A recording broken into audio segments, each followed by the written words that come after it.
Hi everybody, Russ and My Hammers 11. Hope you're all safe and well. For this channel, please consider subscribing, hitting the bell icon so you're made aware of any time we put new content on. Lots of great guests come up, including today's guest, a regular contributor, appearing regularly on the Stop Hammer Time podcast with Phil and Jim. We've had lots of the regular guys on the channel, and they're all good laughs. It's Simon Pentol. Hi Simon, how are you?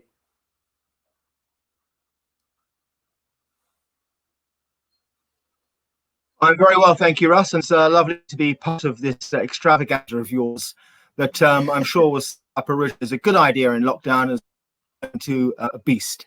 But it's a very enjoyable beast. I've watched a number of others contributions, and it's been great fun. Thank you. Yeah, it has well been done, fun. you. Thank you very much. No, it's very good. It's great because it's probably the one Zoom call or the one video conferencing call that every West Ham fan doesn't mind doing at the moment in lockdown at the moment, to be fair. How's things with you at the moment, Simon? Well, I'm still quite enjoying it. It's getting a bit feeling emotional, to be quite honest. First few weeks of lockdown, very strange for me. Now 5 months, obviously, into it. Longest period in my entire life I've not been in court. First few weeks seemed like a holiday, although an unpaid holiday. And all I did was get fat and lazy and decided I have to do something about that. So in essence, I've enjoyed it. Great, allowed no one can criticize you, don't want to speak. And I think I've lost you and I come back again. That's okay. So that's been good. I think, though, unfortunately, the world's never going to be the same. No, it's not. Everything's going to be. And how we cope with that, well, only time will tell. But, yeah, it is. It's going to be a whole lot different. Oh, Simon's in and out a little bit. I might have to. Anyway, while we get Simon back, hope everyone's well. Simon is obviously a regular contributor on the Stop Hammer Time podcast and comes across very funny. And I'm looking forward to it. He's been doing these sort of 11s during the lockdown. Anyway, and Simon's back. There he is. And Simon's back. And you're totally right. You're totally right in terms of what you were saying. The world's never going to be the same, really. Everything's going to be a slight. No.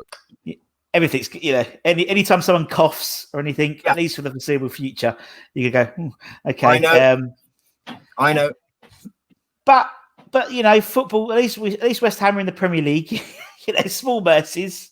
Well, what a relief that was. Yeah, totally.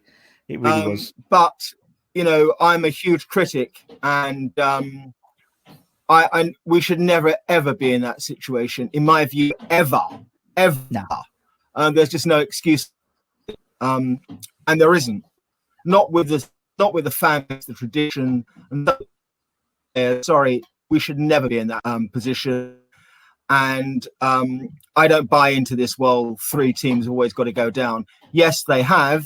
But in the history of the Premier League, those 3 teams have never included Tottenham, Arsenal, Chelsea, Everton, Liverpool, Man United. So you've got to ask yourself, why aren't those teams included the 3 that have got to go down? It's because they're done in a way that makes sure it doesn't happen. Yeah, you're right. You're totally right. And I think I could do with a couple of boring, Kirbishley Allardyce-esque seasons now. 10th, 11th. And just build something, just whatever it is, whether it's stability, whether it is mid-table for the time being, before we can move up a level, so to speak. I think we tried to move up too many levels up with Pellegrini and stuff too quickly with West Ham. And actually, I think.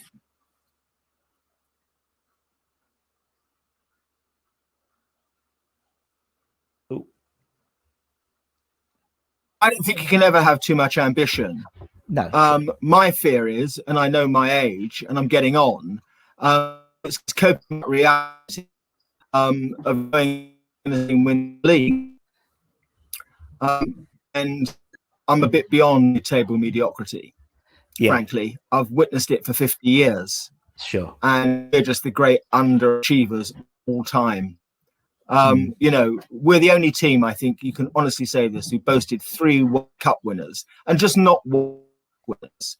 You know, we had England's greatest ever footballer at our club, you know, the height of his powers, and we never finished beyond 6th in the 1960s. So there's nothing new in this. No, yeah. It's a recurring theme, and you've got to ask yourself why. And the answer is simple: because the executive management at West Ham have never been able to act on to what we've got, never had a vision, never had sufficient ambition, and never had either the nous nor the financial wherewithal to actually achieve what we should have achieved. And that's a sad and sorry story, but it's the truth, and you can't really run away from it. No, very true, Simon. No, I totally agree. With that. As you said, it's been pandemic for the last 50, 60 years. So it's not like it's happened in the last administration. You're right. It's throughout. And when you think about it in the context of you saying the World Cup, 3 World Cup winners, and we still never won a league, or you know, finish 6th, and it's crazy when you think of it like that. Absolutely crazy. So, I mean, I'm not a great one for statistics.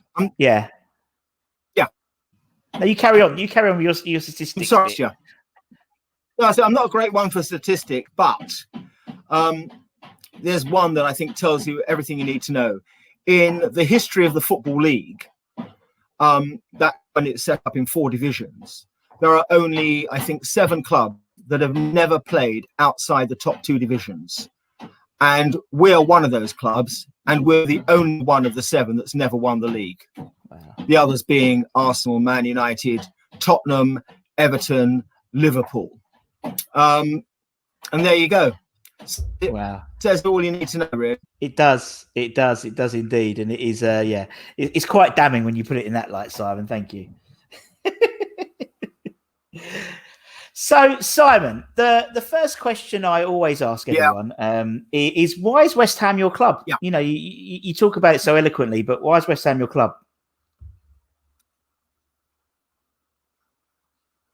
What's your story? The short answer is it's in the blood. Yeah. The long answer is that, forgive me, the long answer is that I'm a genuine born and bred within the suburbs, the London Hospital in Whitechapel. I come from a multi-generational East End family.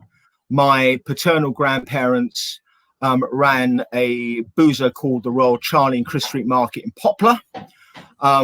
Thereafter, my dad, as they used to say in those days, bettered himself, and we moved to the higher echelons of Barkingside in the London borough of Redbridge, where I grew up.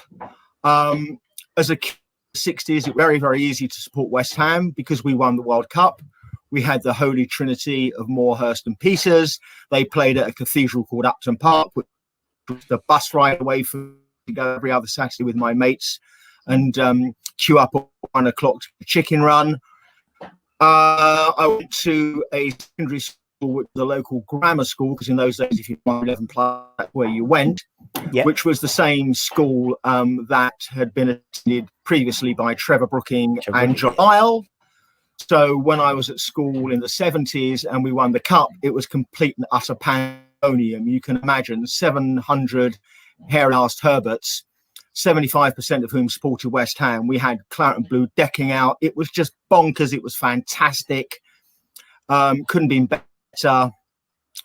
And in addition to John and Trevor, that school has had a number of well-known West Ham supporting students many years before me. The great boxing writer Colin Hart, the only boxing writer ever to be inducted into the American Boxing Hall of Fame, but much more of my contemporaries, Rob Shepherd, and of course Martin Samuel, who's the renowned writer at on the Daily Mail. So that's the long of it. And here we are, and what I call 50 years, not of love, but of being in an abusive relationship, which I think is much closer to, whereby you constantly get disappointed, upset, beaten, browbeaten, sickened, but you can't help yourself, and you go back for more to your ultimate desire, in the hope that somehow, someday, somehow, way, when, or what, it's going to change and it's going to be better. And it's the good days that keep you going, really, over a lifetime of suffering. And that's exactly how I see it. No more and no less. I've been a season ticket holder for, oh my God, since the 80s, 3 generations of my family. That's your answer. Yeah, it's in the blood. It's in the blood. And my one of my best friends went to that school as well, the school you mentioned. So right. Yes, yeah. Well, there you go. There's a lot of us around. There are. I wasn't. I never did. Quite funny, but I never did my 11 plus. I did Bancrofts, Forest, and Chigwell instead because I come from around that area anyway as well. So yeah. Oh, I never did 11 plus. Yes. Oh, I say. Yes, but I didn't go. Bancrofts, I didn't go to Chigwell. What? Yeah. I didn't go to either. I went to a school called Davenant in Loughton, which is where I lived, which was a ecumenical school. Yeah, Davenant. Yeah. So I went to Davenant. So yeah, and that's where I stayed. A lot cheaper than going to Bancrofts for my family. Well, not where I went, which was of course free, but a lot cheaper than Bancrofts and Chigwell and Forest and Yeah, no, definitely. Small world, isn't it? It is a small world, and it just gets smaller and smaller the more people I talk to at West Ham through this channel, and so many weird connections, and it's lovely, and I love it. And you see people in the street you bump into who you've interviewed now. Oh, yeah, it's brilliant. I absolutely love it. Absolutely love it, Simon. So let's go and talk about this 11. It must be fantastic. I mean, it's brilliant. I love it. Sorry, there's a little delay. My apologies on this. Sorry, there's a delay. I do. Yeah, no, I don't know where the. Yes, I, knowing of course your format, had I gone with the very best 11 that I'd actually personally witnessed playing, it would have been with probably the exception of Vic Watson, the greatest ever West Ham team in the history of the world, and it would have been too bleeding obvious. And I thought that the last thing you wanted was another 11 of Parks and Stewart and Martin and Moore and Lampard and Trev and Dev and Bonzo and Payet or Paolo and Jeff. So it's just too silly, really. So I needed a challenge and I needed to be inventive. And what I therefore came up with, which would challenge me, but I thought might be interesting for others because there'd be some argument in it. At least if I went with the best I've ever seen, there's no argument at all, really, unless you want to fight about whether Julian Dix or Frank Lampard Sr. I mean, but who cares? I mean, you're just fighting over greatness. So it really doesn't matter. So I went with the ultimate challenge, which was to find the best 11 on your 4-4-2 criteria that I personally had seen play, that were not by their birth or their nationality or their passport British as non-British Isles, non-Irish and non-European mainland. Like it. Which effectively leaves the rest of the world. Yeah. But are much smaller in number proportionately who've played football in the top flight of English football. Yes, let alone West Ham. And I therefore, a bit more challenging and a few more arguments. Yeah, love it. Absolutely. Love it. So okay, Simon. Let's start in goal. Who's in goal for this rest of the world 11? Well, this is a relatively easy choice. There aren't too many, thankfully, to choose from. And I've gone with the obvious, which is Shaka Hislop. 2 spells at the club, Trinidad and Tobago, obviously. I think quite an underrated keeper. But when you're of the likes of Ludek Misko and before him, the great Phil Parks, I think he was a very reliable keeper, good shot stopper. Wish he would have stopped that one in the 90th minute in 2006 in Cardiff, but let's move on swiftly.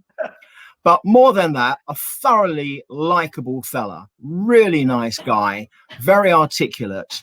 And I think most importantly about Shaka, he actually got what it meant to play for West Ham. He embraced the club, he embraced the supporters, and I think there was a reciprocal feeling toward him. And so he's a very easy choice. So I've gone with Shaka in goal.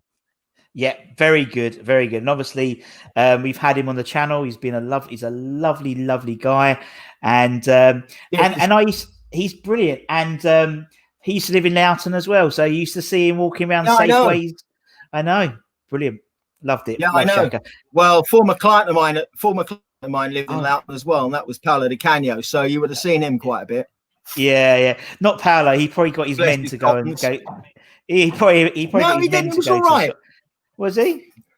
Got his wife to go. I don't know about his men.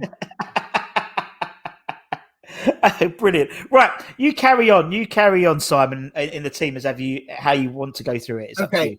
Well, I done as you know, followed your criteria, classic 4-4-2. Nice. I'll take the full backs first. Right back, a relatively easy choice as well. 400 odd appearances for West Ham. One of probably our best players, and that's Steve Potts. Fortunately for me, is American for this purpose, being born in the United States, so he qualified. But there's very little to say about Potsy that's not been said. What he lacked in inches, he made up for in anticipation.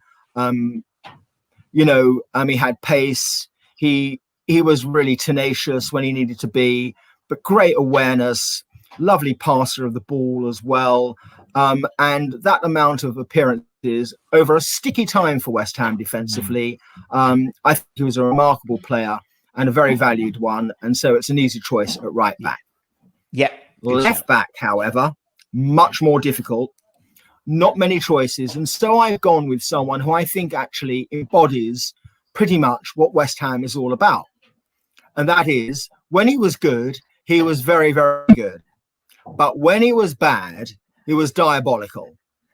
And that is Peter Ilunga, who is from what is euphemistically called the Democratic Republic of the Congo. But there we are. Enough politics, otherwise I'll get in more trouble. But I think it was a good fullback and a very good attacking fullback. Genuinely left-footed. And as I said, when he was good, he was great. But when he wasn't, you had to sit there and cover your eyes. But at least it fits. And I think it was a fair fullback in circumstances. Let's focus, because it's much easier, on the centre-back partnership. Yes, let's go. And I've gone Australasian. And everyone can relax. Hayden Fox does not feature. I'm sorry. So I've gone with Lucas Neal, who came to us in the January window of the Great Escape season, and I think was as transformative in that season, in all honesty, as Carlos Tevez. Once he escaped from Alan Pardew's blind spot in not selecting him. It didn't really take much. Alan Kirby, however limited he might be, at least has got a brain, and decided to play Carlos. But I think Lucas Neal was equally as transformative. Everyone forgets his role. They think about Tevez. They think about some of the Rob Green performances, particularly most famously at the Arsenal, when we were the first visiting team to win at the Emirates, having been the last visiting team to win at Highbury. And we won in 1980, so they can all fuck off, quite frankly. But very combative, lacked a bit of pace, but I think made up for that his reading of the game. Very reliable, and I really liked Lucas Neal, so that's an easy one for me. Easy. And his partner in crime is more obvious in many respects. The man who, of course, most famously scored the last ever goal at Upton Park, who really suffered from terrible back injury, which has meant that we've not seen him for the last 3 years. But a really proper centre-back, Winston Reid. What a good player. Joined us, signed by Avram Grant, which should make you doubt any sanity, but proved the doubters wrong and actually turned out to be a terrific servant for the club and a real top-class defender. So I think there'd be quite a West Ham-like centre-back partnership who could be tough when they needed to be tough, but could play as well. And both good passers. And Winston, of course, chipped in with a few goals.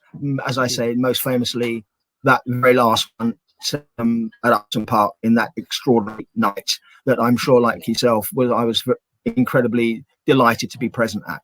Of course, yeah, very much so. And obviously, so now my midfield. It's brilliant. No, but Winston, didn't he? He played on Saturday for the Seattle Whitecaps. Yeah, whoever, in the States. Yeah, in the States. That was nice to see. Yeah, that was but nice Winston's got. Well, it is. I mean, Winston's had a long-term back injury, and the problem with the back injury is it affects all other parts. So you become more prone to every other strain, from groin to calf. It means you can't twist properly, you can't spring properly, and once you have a severe back injury as a professional footballer, it's over, unfortunately. The only question typically for West Ham is why they agreed to give him a 5-year contract when it must have been bleeding obvious that he had the problem. But there we are. That's West Ham for you. It is. Let's go into midfield then, Simon.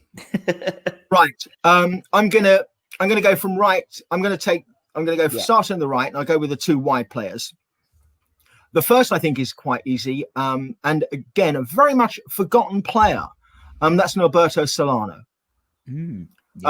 Peruvian, obviously, tremendous Deadpool player, one of the best. In all honesty, I can say that I've seen at West Ham. Putting aside, Payet and Brooking, a tremendous Deadpool player, great free kicks, corners, you name it, and he could play. Make no mistake, he could play. And I think he's often forgotten, and I don't quite know why. But he's often overlooked by, when people compare their all-time 11s. But he was a really great player, and that's an easy choice. Far more controversial, I've gone on the left-hand side, and I make it quite clear before people fall over and think I've completely lost the plot. I'm going on his first season at West Ham, and that's Felipe Anderson. Because I think Felipe Anderson is a much maligned player, simply because no one at the club has actually worked out how to get the best out of him. True. I think it's quite clear he's one of those players that is low naturally on confidence and needs constantly to be buoyed. He needs to be told how good he is. It might seem sad, and of course it's not a sort of Billy Bonds type attitude, but he needs it, and he needs to be in a team that is best suited for him. He's not really had that support, but there were a lot of games in that first season where you could see the genuine class of the player. Really great ability, and if anyone could actually get the best out of him, he would be sensational. But as I say, I'm justifying it on season one, not the season that's just concluded, for obvious reason. But you've got to go with the best that you've seen. So I'm going with the best that I've seen. And I think on that first season, it's an easy choice. And he's my only boy from Brazil who's made this 11. We haven't had many boys from Brazil, really, have we, to be fair, thinking about it? No, we haven't. And a couple that we have had have been so poor. I think they've probably been Brazilian because they found him in Watley Street Market, selling a few dodgy artifacts. But there we are. Better move on swiftly. I don't want to knock on the door. Thank you. Centre midfield. Centre midfield. I've gone for a little and large combination. Nice. And my little is not Manuel Lanzini, which might surprise and upset some. I have gone for what is probably Israel's finest ever footballer and probably one of the best passers of a ball that I've ever had the pleasure to watch, and that's Eyal Berkowitz. What a terrific footballer. Could find space, could find a man, could finish. I think had the lot. Now, what do I know? So ignore me. But he played at one time at Southampton under the stewardship of all people, Graham Souness. And Graham Souness described him as the best passer of a ball he'd ever seen. Wow. And given the teams that Graham Souness played for, that's some statement. But when you look back, and if you see some of the footage that you've showed and others have showed at the time when EL was playing, you know, some of the balls he threaded through, the weight of pass was just, I mean, really quite delicious. What a terrific player. So he's an easy one for my little. And my large is the late, and sadly late, because he died playing for his country in extraordinary circumstances. And that's Vivian Foe, Mark Vivian Foe. The nearest I think we've probably ever had to Patrick Vieira. Yes. Rangy, strong, could make a tackle, could run with it with that great long stride. I think he was a monster player, Mark Vivian Foe. He too embraced the club, and he embraced, you know, London and the East End of London. And I think he got it. And I was very sad personally when he got moved on. Yeah, I think he was a terrific player.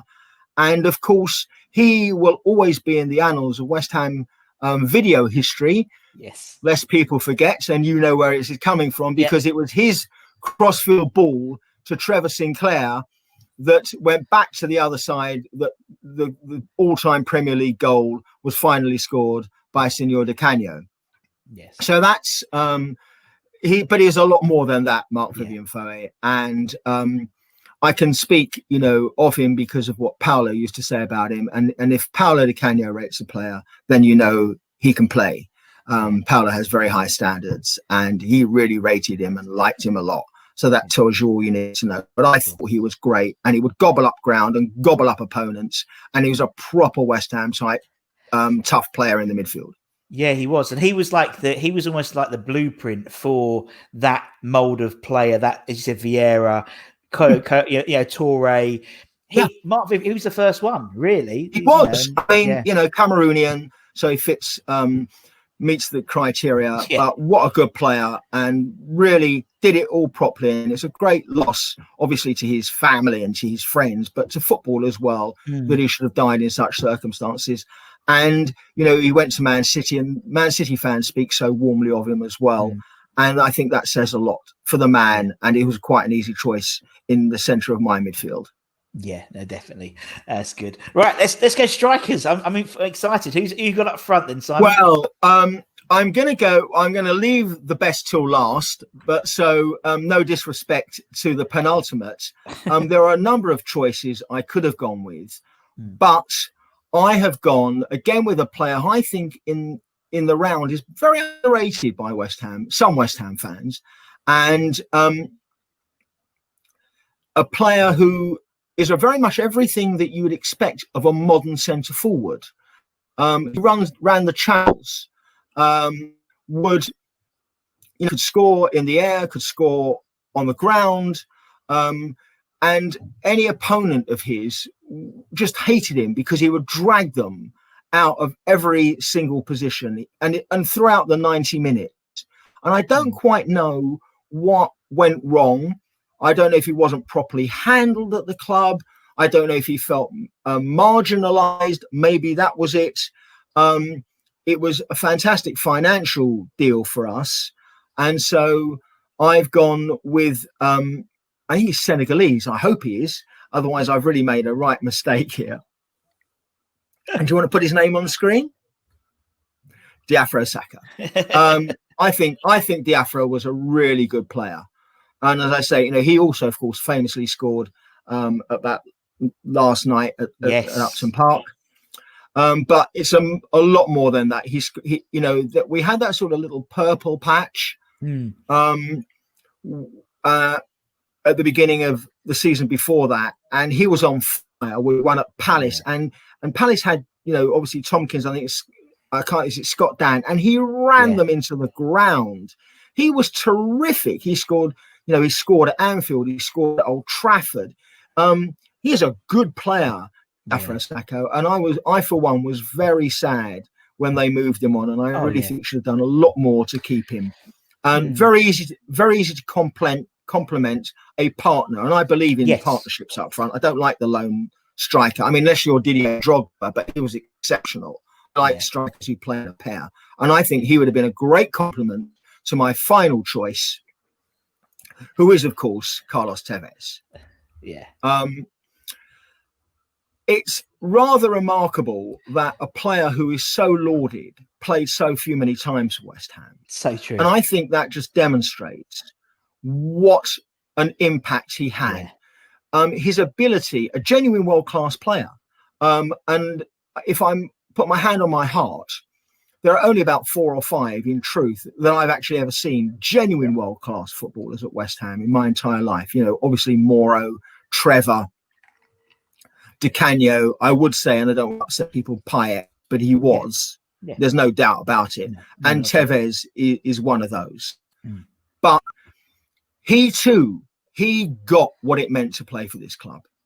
And it all changed for him, of course, in that now infamous home defeat against Tottenham, when he scored that wonderful free kick and threw himself into the crowd. And that kindled that love affair. I mean, thereafter, any sin would be forgotten. And it was. He actually got, again, what it meant. And I think players who come here and get what it means and understand the mentality of the fan base and the commitment you need to get love, you're fine. And he got it.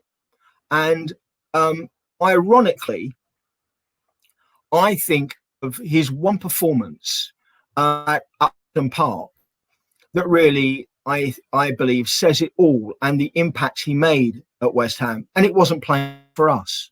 No. It was when he first came back playing for Man United, where he was so emotionally overwhelmed by the reaction, not just before the game when he got that standing ovation for about 36,000, but throughout the game, that he simply was useless.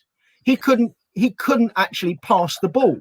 He couldn't get the ball. He couldn't trap it. He was so overcome that Ferguson, I think, took him off after about 30 or 40 minutes because he was just useless. Yeah. And that really, in a kind of ironic way, I think really demonstrates the impact that he had at the club, the affection that the fans had for him, and obviously the genuine affection that he had for us. And I can't think of any other player who has received such an ovation and such warmth from the home fans that actually put them off their stride. And it did. And I think that really says it all. But what a great player. And if only Alan Pardew could have shown a bit of common sense and, you know, less hubris, and because he didn't sign him. And the truth is, if he'd have played the whole season and alongside Mascherano behind him, that would have been a terrific team. But Pards, you know, they didn't call him Mr. Chocolate for nothing, because he would eat himself if he could have. Couldn't get over the fact that it wasn't his purchase and didn't want to play him. And of course, once he did play, you could see what a great footballer it was. And it wasn't Carlos Tevez's fault that Scott Duxbury landed the club in the biggest pile of the brown smelly stuff, which was entirely unnecessary. Could have played it absolutely straight, and we wouldn't have got in the mess we got in. We wouldn't have had to pay 20 odd million pound back to Sheffield United. And who knows what the trajectory might have been, but certainly wasn't the player's fault. And the player did everything he could conceivably have done to get it out of the mire that others had put us in. But never to be forgotten, and a simply world-class footballer at the front of my 11. Oh yeah, totally. And he when we interviewed Anton, he spoke of how Carlos, despite the fact not speaking a word of English, he really, really, really wanted to integrate himself in the team. So much so they'd go out on nights out in London, in the nightclub in London, and Carlos would bring his interpreter with him. And so he's on the dance floor with his interpreter, communicating to Anton. And do you know what? I could just see that. I could just see that. He loved the club. It's funny how some players just get it. And he did. Well, as I said, you know, within my 11, you know, Xhaka, Mark Vivian Foe, and Tevez, they all have this great common denominator that they got it. It's not just limited to them. I mean, no one more than Paolo of course, exemplifies that. But I think that's a lot to do with upbringing. Obviously, Xhaka, although Trinidadian, born in, I think, or spent most of his formative years in Hackney, but understood it. Obviously, he did. Di Canio understood it. He came from harsh upbringing in Rome. He loved the fact that the supporters were raucous. They did everything to them. Being an ultra himself, the terraces of Lazio, he understood that fanaticism that drives us all on. And I think in the same way, Tevez, harsh upbringing, understood the fanaticism that drove him on to be the player he was. And I think that is what makes the marriage so special. And that is why those players, and you can look through those that have really got it and even understand to this day. I don't name, but I'm going to, because he's someone who proves, or rather is exception to the rule that proves the adage, you should never meet your heroes. I've been lucky enough over the last 20 years to get to know Trevor King well. Yeah. And he is just the most extraordinary man, simply because he is so modest. And, he will underplay himself. But the point is that I've joked with him so many times that on that rather infamous Saturday afternoon when we lost 3-0 at home to Burnley and all the shit was being chucked in the director's box. Yeah. And Trevor said, I don't know why I stayed sitting there. I said, well, you were the one person that no object was ever going to be thrown anywhere close to. No. I said, it's like you've got a wall of impregnability around you, Trev. It didn't matter what happens here. No one's ever going to say a bad thing, and let alone say anything. And if you look at that, and I think that's what's the funniest thing in that whole really sad saga, that everyone else walks out and there's coins and everything else being thrown. And there's Trevor sitting there like nothing has happened. And it's almost oblivious to it. And the rioters, if you want to call them that, or the demonstrators, have no harsh feeling to him whatever. It's bonkers. But that, again, is the relationship, that visceral connection that some players have. It's not just the fact that, of course, he was one of our all-time greatest players. Not just the fact that he played 650 times for the club or whatever stupid number it is, and man and boy, and that he didn't leave when they got relegated, that he stayed. And, his achievements go on and on and on and on and on, and revered everywhere he's been. But he's never forgotten that's his club.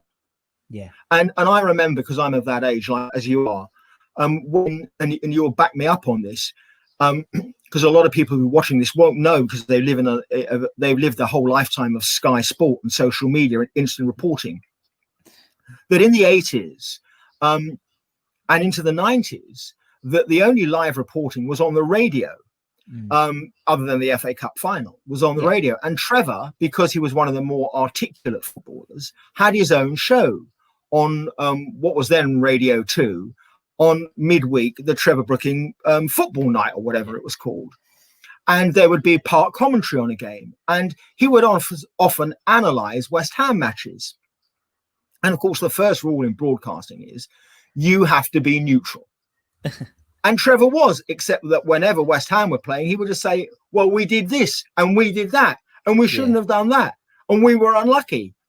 And it was always we. He just couldn't stop it, and he can't now. And that is what is so actually quite adorable about it. It doesn't, he's got a knighthood. No one's got a bad word to say about him. He's at the highest table in society, let alone in football. Yet, if you ask him, what are you? His answer is, I'm West Ham. And the fact is, he is. Yeah. And it's that visceral connection that I go back to, and I'm sorry, but he got it in a different way. Bonzo has it in a different way.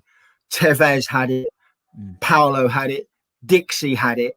And once you've got that, you can do no wrong, however wrong you might be. It's quite a remarkable thing. Yeah. All sins are forgiven. Yeah. And, you know, really what says it all, and I know a lot of younger viewers of this will think, what is this old idiot talking about? Because they, unfortunately, will never know what it's like to support a club like ours and have players who have played their entire professional careers at that club. Yeah. They're never going to see that. No. And I don't want to upset anyone, but it ain't going to happen with Declan Rice. No. You know, we're just not going to see that. Nobes obviously is the exception, but as lovely a guy is, and 502, and I'm sure he's going to get to beyond 505, which he really needs to go to get the next rung up the ladder. Yeah. Jimmy Ruffle was, I think, 505, and Vic Watson's the same number. But, you know, Nobes is not that level of footballer, as obviously Trevor or Moro or Bonzo is a great contributor and a West Ham man through and through, and we all love him for that. But we've forgiven his sins as well. Yeah, totally. And let's be quite honest about it, Russ. If he were not Mark Noble, the crowd would never have tolerated a lot of his performances. No, of course. In truth, never in a million years had he not been, you know, who he is. So it just reinforces my point. Yeah. You know, all sins are forgiven.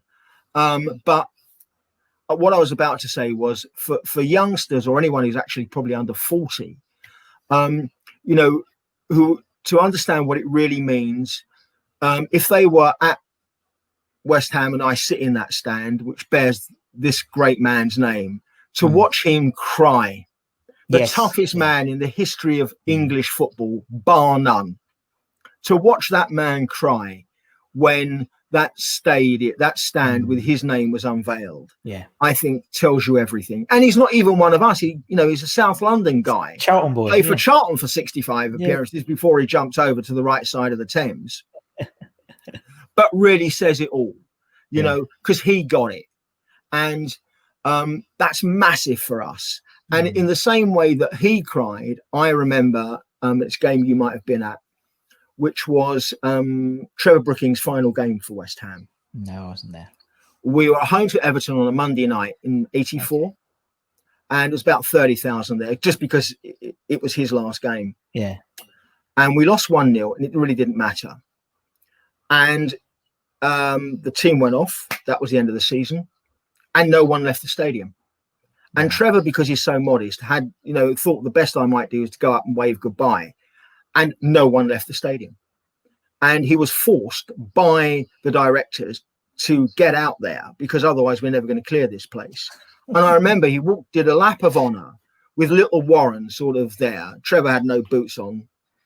And I watched grown men, tough men, much older than I, who lived through a war, who I used to know, cry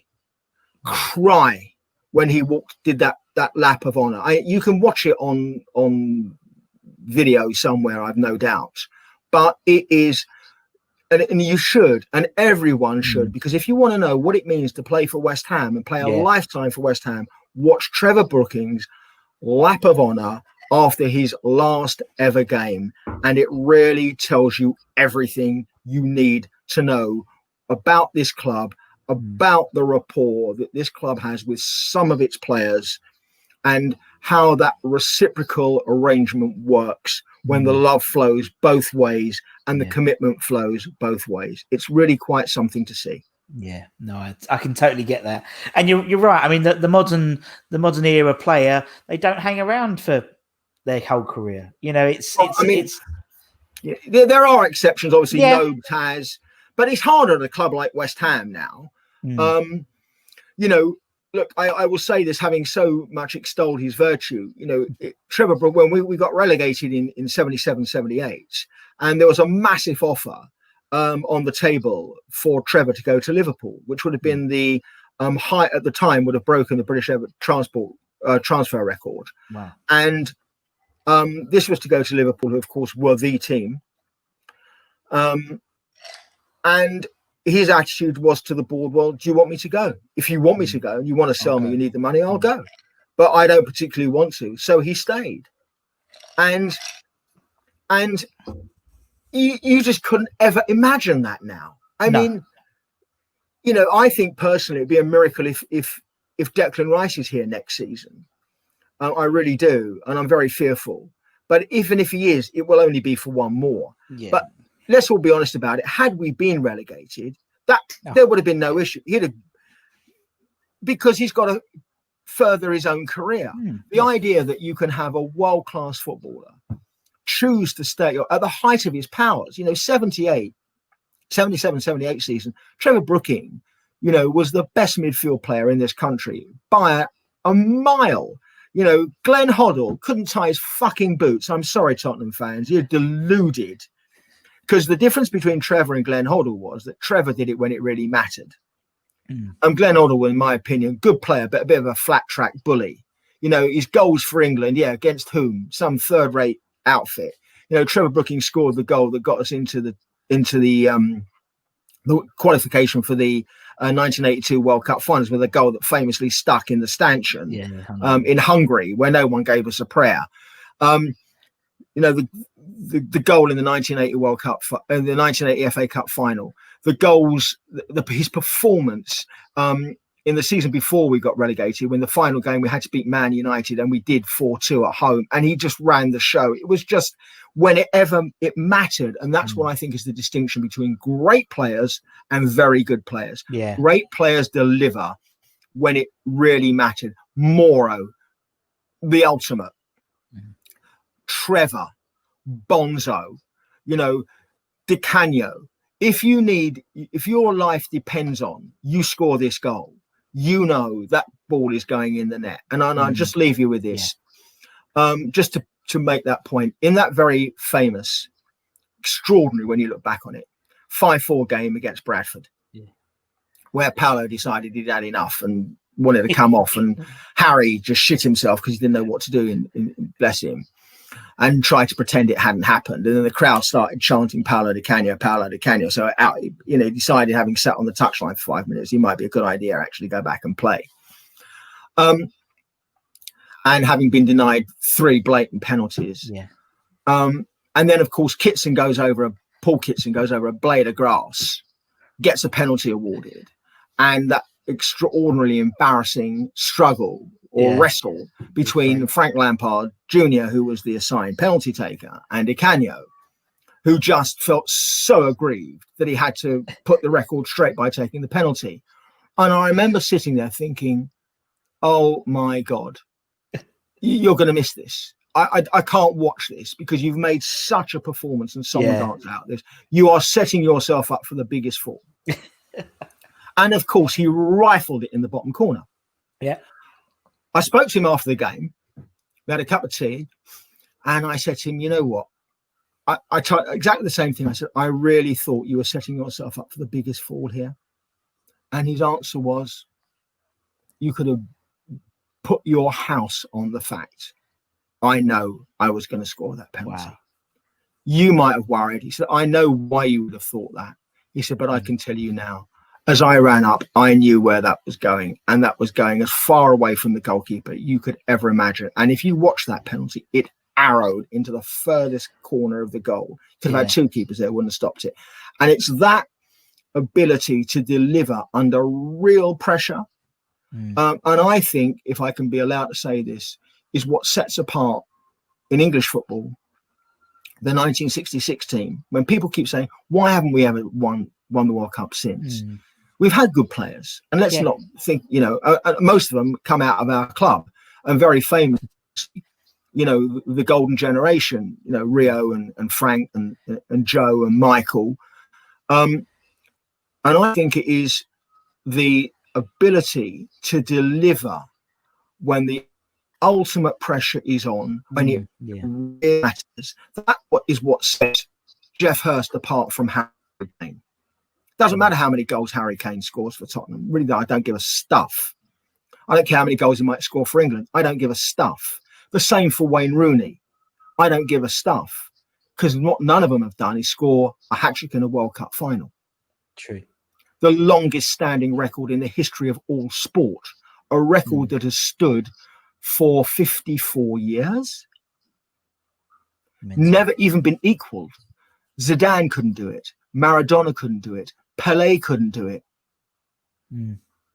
because Jeff delivered when it really mattered, as did Moro, as did Trev, as did Bill and Di Canio. And that's what sets these guys apart. True. And they are special players. And I'm just very delighted that supporting just an East End club, which is in my blood, I, at least with all the disappointments, have had the very considerable pleasure and excitement of watching these guys play football in my club's colours, because it gives you an indescribable sense of satisfaction and pride and an inner glow that people who don't understand what we go through as football supporters can never understand. It's beyond their comprehension, and I don't want to sound snotty about it, but it is. And we all know what that feels like. We all know that sense of when you go to you watch a great West Ham performance, when you walk out of there at the end, you feel 10 foot tall. You've not done it. I've not set up any of the goals.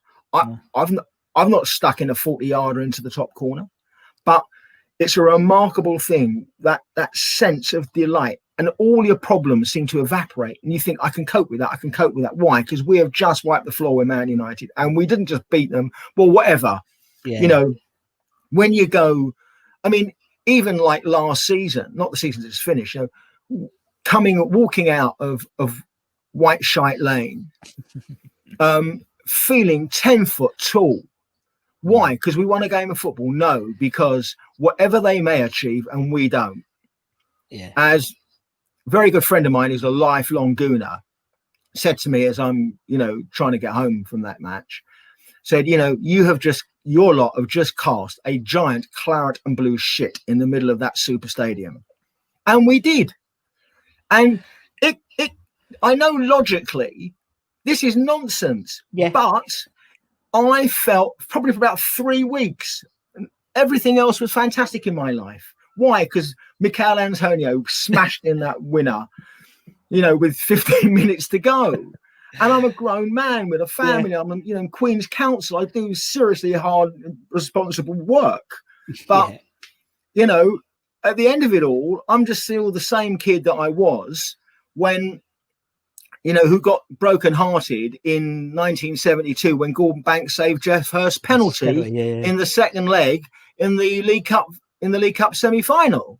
And you can't change that. And that is the delight of that. And that is why coming up with these 11s and racking your brain and thinking about it takes you back down. And the great thing about football, it's like music. It's really evocative of your life, where you were, how you felt. I still remember this day, the first time my dad unfortunately couldn't take me to football. We worked on Saturdays. So first time he did take me actually was to a night game, don't laugh, at White Hart Lane, a Tottenham reserve game. I felt so short-changed. But let me tell you, there was about 25,000 people there because Jimmy Greaves was playing for them and Bobby Moore was playing for us, both who were using the game to come back from injury. Wow. You can't believe 25,000 people at a reserve game. I said, because you had England's probably best ever forward and England's greatest ever defender, let alone England's greatest ever player, playing for each team. And for me, it's the smell of those old woodbines that would waft through the air, and the Percy Dalton peanuts in the shells that when you left, the terracing, you feel the crunch as everyone cracks over them as they walked out. And throwing their money to the guy who used to come along with his little plastic tray and chuck up a Mars bar for 10p or whatever. And the smells and the stickiness of the old chicken run underfoot. It's all evocative of where you were in your life. And when I look back on some of those matches that I've been lucky enough to witness, I can actually put myself there, feel what it was like at the time, the smells, hear the shouts, some of which I'd rather forget, to be quite honest, but it takes all sorts, doesn't it? It does. But that's the magic of it. And for that, I'm truly grateful to be asked to participate in your extravaganza, and to watch other people do the same, because it's taken me back through those trips down memory lane. I think that we all need to reinforce our own genuine humanity when it comes to football. Yeah. Because you always want to remember the good bit, even though you can't forget the bad. Yeah. But it does reinvigorate you and sets you up, I think, for more disappointments to come. Yeah. We know it's going to come. We know they're going to come, Simon. We know we're going to get disappointed. We know we're going to beat Chelsea 1 week and we'll lose. We've seen it all before, unfortunately, Russ, but many times over. Exactly. And I know next season I'll be unserious linking match of the day every other Saturday. But then next Saturday I'll turn up again. And that's what we do. And that's why we love it. And that's what I was talking about. So, and that's like, as I say, it's like being in an abusive relationship. Because you just hope. But for all of that, and I'll leave you with this, and I think this is the power of it. When people talk about, a lot of people can't get over leaving Upton Park. I personally didn't have such a problem. But that's down to me. But it's not the stadium. And I tell you what is it. I'm sure that every West Ham fan who sat on their sofa or their mate's sofa or wherever they were, in bed or doing whatever, on a television in front of an empty stadium, and I watched the games often through tedium without the crowd, the fake crowd noise. I can't bear that. Yeah. And in that completely anodyne atmosphere, I simply refuse to accept there's a single West Ham fan who in the 92nd minute of the game against Chelsea, when Michail Antonio played in Yarmolenko and he ran onto it and, as they say, buried it, did not jump 6 foot up in the air from where they were in a lying down position, a standing up position, a stooped over position, watching something happen on a screen in a completely sterile atmosphere. Yeah. Because that's what that goal meant. And it was a total thing of beauty. And that's what it means to support this club. Even though you're nowhere in the stadium, it couldn't be more, as I say, anodyne or sterile. But look at your reaction. And so when people say, why do you keep going? Why do you keep putting yourself through it? That's the answer. Yeah, it's so true. And actually, I, not only, I obviously I was there, so not only was I on my feet, but I saw Mark Noble sitting in the disabled seats, jumping 12 feet in the air. Honestly, it was like, and it was nice to see that. And it was, and you're totally right. And that's what we live for. Those 2 or 3 times a season that happens. Every season it happens, but it's when they happen. That's why we get excited. Yeah, just on that, how was it? Obviously, you're working there. How did it feel in that stadium? When you went to the games, what was it like in that cavernous place with no one there? Strange, very strange. Great commute, brilliant commute. I get a car park space. Round outside, literally on by the Champion Stones. Like that's a car park now for start. So I'm home in 20 minutes. It's lovely. But yeah, no, it is strange. It's very strange. I was concerned it would take a lot of faffing about to get in, but literally very, very quick. Apparently London Stadium, based on what journalists were telling me, is the easiest one to get through because it's just so well organized. Fair play. But it is very, very strange. You can hear the tapping of a journalist's keyboard, and it's weird. So much so that I actually sometimes put the crowd noise on my iPad in my box because you don't hear I'm in almost, in terms of exterior crowd noise, my box is soundproof, really. So I can't really hear, but I can feel it on the floor. So I can feel it because it's all still. So I can feel the rumblings when the crowd are really going for it. And I miss that. Yeah, but what did it feel like when the teams came out and they did bubbles and all the razzmatazz that went with it and there's no one there? It's just that weird. Must have been it's totally weird because I'm pressing the button, I'm playing bubbles, I'm doing this, and there's no one there. And so much so what we had to do, the Premier League wanted us to play goal music, and I haven't played goal music for 19 seasons at Upton Park and London Stadium, but we had to play goal music. We put a new version of the Bubbles track on, so it was more crowd noise singing. That's what we couldn't. We're not allowed to play any crowd noise or anything during the actual game, because obviously that's produced by the broadcasters. And it's just very strange. I mean, I do quite a lot of the under-23 games there, and it's very similar. But there's at least 200 fans there of players, mums and dads and mates there.